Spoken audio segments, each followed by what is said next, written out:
Hello दोस्तों, आज हम देखेंगे 8th ग्रेड अभ्यास पुस्तिका भाषा भारती कक्षा 5 का पाठ 9 जिसका नाम है रमो और कल्लो। इससे पहले हम पाठ 8 देख चुके हैं, ये आप प्लेलिस्ट में जाकर देख सकते हैं। सबसे पहले हम देखेंगे बहुविकल्पीय प्रश्न। पहला है, बाबूजी के समझाने के बाद क्या हुआ? उत्तर है, रम्मो और कल्लो में अच्छे जीवन यापन की इच्छा हुई। 2 है, रधिया ने क्यों कहा कि बाबूजी आपने अपना जीवन बदल दिया? उत्तर है, बाबूजी ने दोनों को पढ़ने के लिए प्रेरित किया।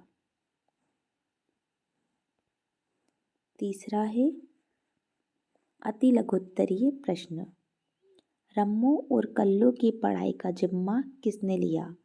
उत्तर है, रम्मो और कल्लो की पढ़ाई का जिम्मा लेखक डॉक्टर कृष्ण गोपाल रस्तोगी ने लिया। प्रश्न 4, दोनों परिवारों के साथ साथ मिठाई खाई।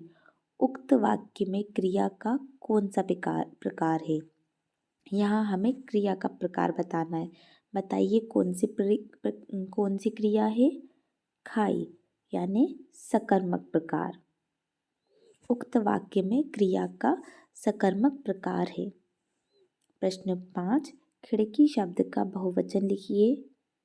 उत्तर है, खिड़कियाँ। हम जानते हैं हिंदी में या तो हम या लगाएंगे या फिर यो, बहुवचन बनाने के लिए किसी भी शब्द को।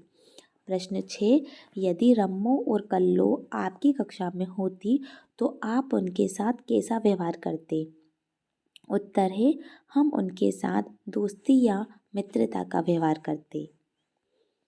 लघु उत्तरीय प्रश्न, दिए गए मुहावरों का अर्थ लिखकर वाक्यों में प्रयोग कीजिए। यहाँ 2 मुहावरे दिए गए हैं, इनका हमें अर्थ लिखना है तथा वाक्य बनाना है। पहला है 9 2 11 होना, जिसका अर्थ है भाग जाना तथा वाक्य में प्रयोग होगा, पुलिस को देखकर चोर 9 2 11 हो गया। दूसरा है मन मार कर रह जाना, जिसका अर्थ है चुप रहना, वाक्य में प्रयोग होगा, औरंगजेब मन मार कर रह गया। प्रश्न 8 है, रम्मो और कल्लो की पढ़ाई करने की इच्छा और तेज कैसे हो गई? उत्तर है, 8वीं कक्षा उत्तीर्ण होने पर दोनों बहनों की पढ़ाई करने की इच्छा और तेज हो गई। उन्होंने उसी विद्यालय में कक्षा 9 में प्रवेश लिया। रम्मो को 100 रुपये महीने की छात्रवृत्ति भी मिल गई। 100 रुपये मासिक पर रधिया ने अपनी एक सहायक रख ली।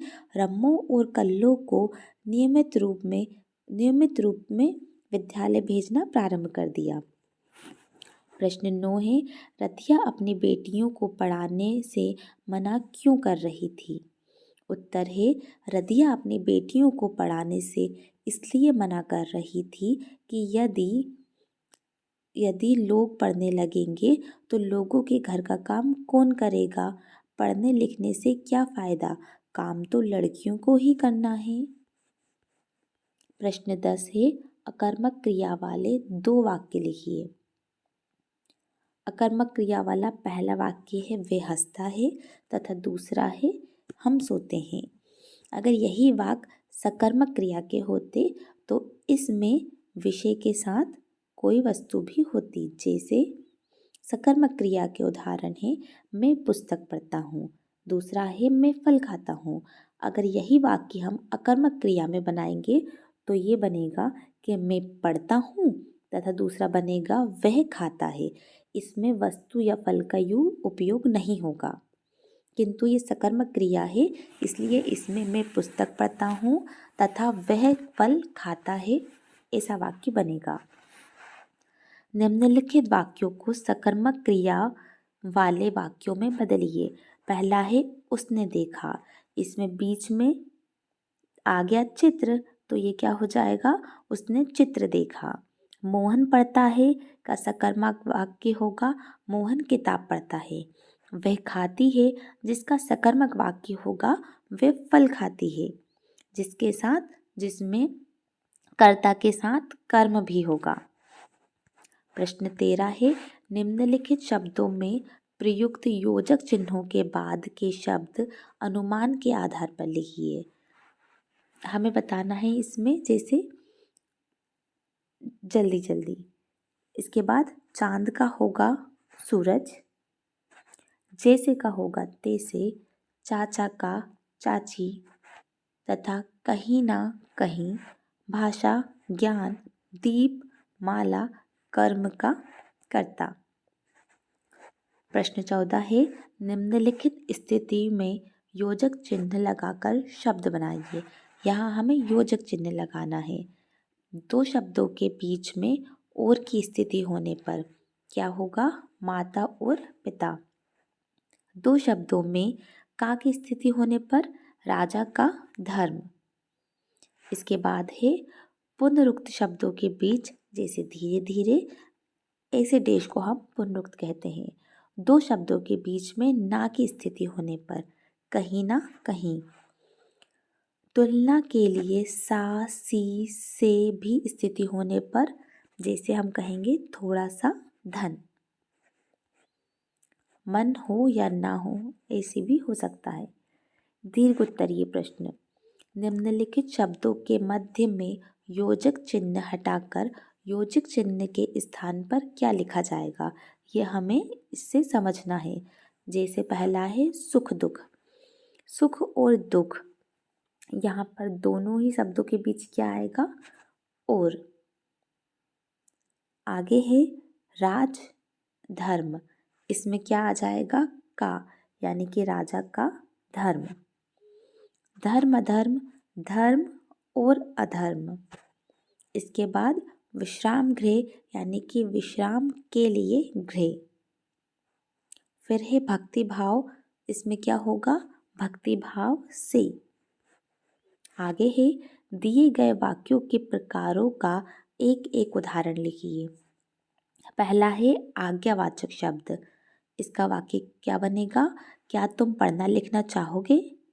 दूसरा है विस्मयबोधी वाक्य, अरे तुम आ गए, जिसमें हमें किसी भी वाक्य को पढ़कर बहुत विस्मय होगा। इच्छावाचक वाक्य, जिसमें कोई आपकी इच्छा होगी, जैसे ईश्वर आपकी यात्रा मंगलमय करे। चौथा है प्रश्नवाचक वाक्य, जिसमें कोई प्रश्न का आभास होगा, जैसे आपका नाम क्या है? प्रश्न 17, आपके अनुसार पढ़ना लिखना क्यों जरूरी है? उत्तर है आज का युग आर्थिक युग है। इस युग में अर्थ को प्राथमिकता मिलती है। अर्थ के लिए व्यक्ति को पढ़ा लिखा या शिक्षित, प्रशिक्षित व अनुभवी होना आवश्यक है।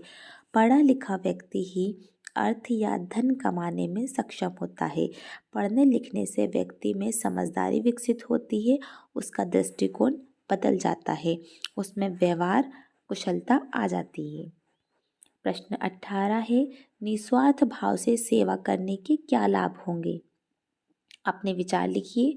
उत्तर है निस्वार्थ भाव से सेवा करने के अच्छे बड़े लाभ हैं। श्रीमद् भगवत गीता में भगवान श्री कृष्ण ने निष्काम कर्म का ही उपदेश दिया है। निस्वार्थ भाव से सेवा करने में व्यक्ति को सुयश मिलता है, सफलता मिलने की पूर्ण संभावना रहती है, व्यक्ति की हानि कम से कम होती है। निस्वार्थ भाव से सेवा करने वाला सबका प्रिय और सादरणीय तथा पूजनीय होता है। इसके बाद हम देखेंगे पाठ 10।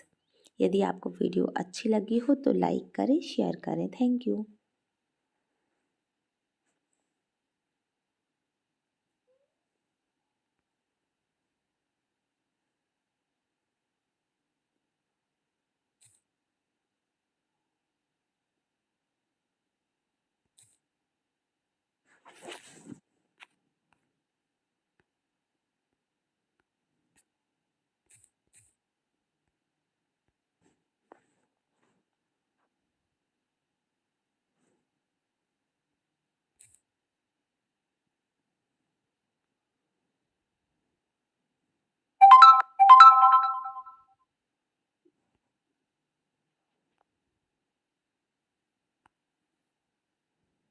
बन गई वीडियो?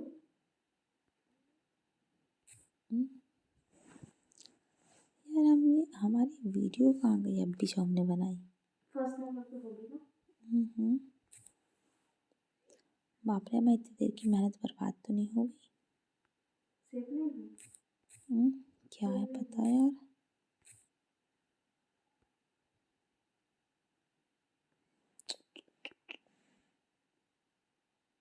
ऐसे ही लग रहा हमको तो।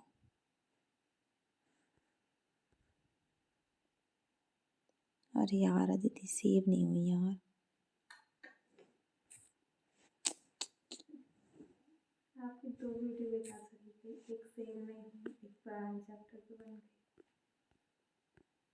हाँ यार अदिति, और इतनी बड़ी। कितनी? अब कितनी देर से तो कर रहे हैं। सेव क्यों नहीं हुई? पता नहीं। तो वीडियो सेविंग दिखा रहा था, लास्ट में दिखाते ना वीडियो सेविंग। हाँ यार, इस बार दिखाई ही नहीं अदिति, और हुई भी नहीं, वाकई में नहीं हुई। रोकी तो ऐसा तो नहीं अभी भी चल रही है? हम्म। चल रही है क्या?